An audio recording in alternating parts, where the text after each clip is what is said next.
안녕하세요. 공합 박사입니다. 오늘은 12월 11일 수요일이고요. 현지 시각 기준 10일 화요일 뉴욕 증시 해외 선물 시장 어떤 흐름이었는지 시황 정리 시작하겠습니다. 어제 뉴욕 증시에서는 장중에 미국과 멕시코, 캐나다 이 3국의 협정 합의 소식이 전해지면서 주요 지수가 좀 반등하는 흐름을 보였었는데요. 나프타, 북미 자유무역협정을 대체할 새로운 이 무역협정에 미국의 민주당은 나프타보다 훨씬 좋다라는 반응이었다고 합니다. 그래서 다음 주 표결 진행이 예정되어 있었는데요. 그로 인해서 뭐 뉴욕 증시 좀 반기는 분위기였는데 앞으로 다가오게 될 FOMC나 영국 총선, 유럽중앙은행의 통화정책 회의 등 글로벌 이벤트가 많이 몰려 있었던 만큼 관망 심리도 커진 상황에 미국과 중국의 무역 협상 불확실성에 대한 부담까지 더해지면서 시장의 긴장감을 상쇄하지는 못했던 것 같습니다. 어제 미중 무역 협상 관련해서 엇갈린 소식이 쏟아졌었는데요.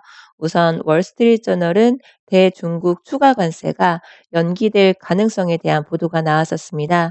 하지만 레리 커들로 위원장은 트럼프 대통령이 만족하는 합의 내용이 아닌 경우에는 대중국 추가 관세는 부과될 수 있다라고 월스트리트저널의 보도 내용을 부인했습니다. 미국은 중국의 농산물 구매 규모를 확약하고 매 분기마다 매 분기 구매가 전기보다 10% 이상 줄어들지 않도록 하는 방안 등을 요구한 반면에 중국 측에서는 난색을 보인 것으로 알려지면서 여전히 견해차가 있는 상황으로 보여졌습니다.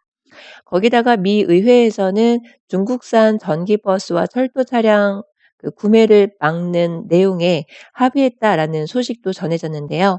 1단계 무역 협상을 앞두고 미국의 중국 막판 길들이기 옥죄기라고 표현을 해야 될까요? 그런 것에 나서고 있는 모양으로 보여지네요. 미국과 중국 무역 협상 관련 엇갈린 소식, 그리고 FOMC, 그리고 영국 총선 실시 등 대형 이벤트가 줄줄이 대기하면서 관망 심리가 좀 작용된 것으로 보여집니다. 다우지수는 0.10% 하락, S&P 500 지수는 0.11, 기술주 중심의 나스닥 지수 0.07% 하락 마감했습니다. 한편 국제유가는 미국의 산유량 증가 전망이 하향 조정된 점 등에 힘입어 0.4% 상승했습니다. 미국의 에너지정보청에서는 이날 보고서를 통해서 2020년 산유량 전망치를 기존 전망보다 0.9% 내렸고, 내년 크루드 오일 가격 전망은 기존 전망보다 0.7% 올리면서 유가 상승 요인으로 작용된 것으로 보고 있습니다. 또한 오늘은 원유 재고 발표가 예정되어 있죠. 미국의 원유 재고 또한 감소했을 것이다라는 전망도 유가 상승을 거둔 것으로 보여지는데요. 미국과 멕시코, 캐나다 3국 협정 수정안도 마련되면서 위험 자산에 대한 투자 심리를 지지한 점 또한 긍정적인 요인이 되어 주었지만, 미국과 중국의 무역 협상 관련해서 불확실성도 부각되면서 결국에는 유가의 상단을 제한한 것으로 나타났습니다.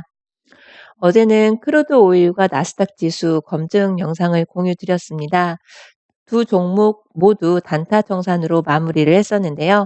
우선은 이미 다 지나간 차트를 보자면 결국에는 크루드 오일은 상승 추세에서의 짧은 어떤 조정 구간에서 제가 단타 수익 청산을 하게 된 셈이었고요.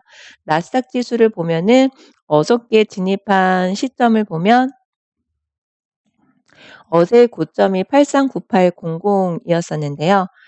결국에는 뉴욕 뉴욕 증시가 개장되기 전에 이미 추세가 나와준 상황이었어서 움직임이 굉장히 답답했었지만, 그래도 전일 어제 그 고점 대비 몇 틱 차이 나지 않는 굉장히 유리한 가격대에서 매도 진입이 되었었던 것 같습니다. 결과적으로 제임스 대표님의 매매 기법은 꽤 유리한 가격에서 진입을 할 수 있다는 점입니다.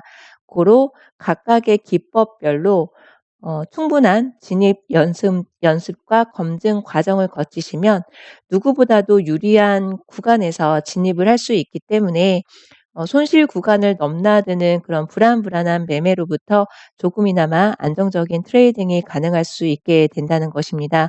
물론 어저께 저는 상승 추세에서 매도 진입을 하긴 했지만 그래도 원칙대로 TV 매도 진입을 했고, 만약에 TV 매매 기법이 이러한 기법이 아니었다면 아마 저는 어저께 30틱 단타 수익 청산을 하기는 좀 어렵지 않았을까 싶습니다.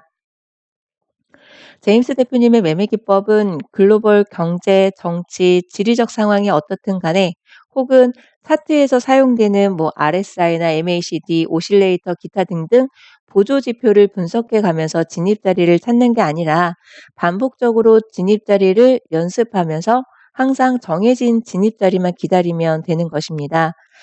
제가 너무 강조해서 아마 이젠 별로 자극이 되진 않겠지만, 결론은 공부하셔야 하고 공부하시면 된다는 것입니다. 시장이 어떻든 간에 내가 진입하는 자리가 항상 동일하다면 정해진 진입 자리가 습관처럼 익숙해질 것이고요. 결국은 누적 수익도 습관화시킬 수 있는 선순환 구조의 트레이딩이 되시는 겁니다. 제임스 트레이더 회원님들, 할 수 있으시겠죠? 반복 학습, 반복적으로 진입 자리 계속 찾는 연습, 진입을 하는 연습, 그렇게 하시면 결국에는 누적 수익을 습관화시킬 수 있다라는 긍정적인 마음 가지고 공부도 긍정적으로 열심히 하시면 누적 수익 분명히 쌓으실 수 있을 겁니다. 오늘의 경제지표 발표 일정도 확인을 하셔야 되는데요. 오늘 10시 30분에는 소비자 물가지수 발표가 예정되어 있고요. 그리고 12시 30분에는 원유 재고 발표, 그리고 새벽 4시에는 FOMC 관련해서 금리 결정은 시장에서는 금리가 동결될 것이다, 이렇게 대부분 전망을 하고 있기 때문에 금리가 인상이 되고 하락이 되고 이런 부분에 대해서 관점을 두는 게 아니라 연준 위원들 간의 글로벌 경제 전망이라든가 통화 정책 방향에 대해서 한 번 더 시장에서는 확인을 아마 하고 싶을 겁니다. 당분간은 금리 동결 기조를 유지할 것이다라는 관측이 우세하기 때문인 거지요. 오늘 수요일인데요. 행복한 시간 되시고요. 오늘도 원칙 매매 사수하셔서 성공 투자 되시길 기원 드리겠습니다. 감사합니다.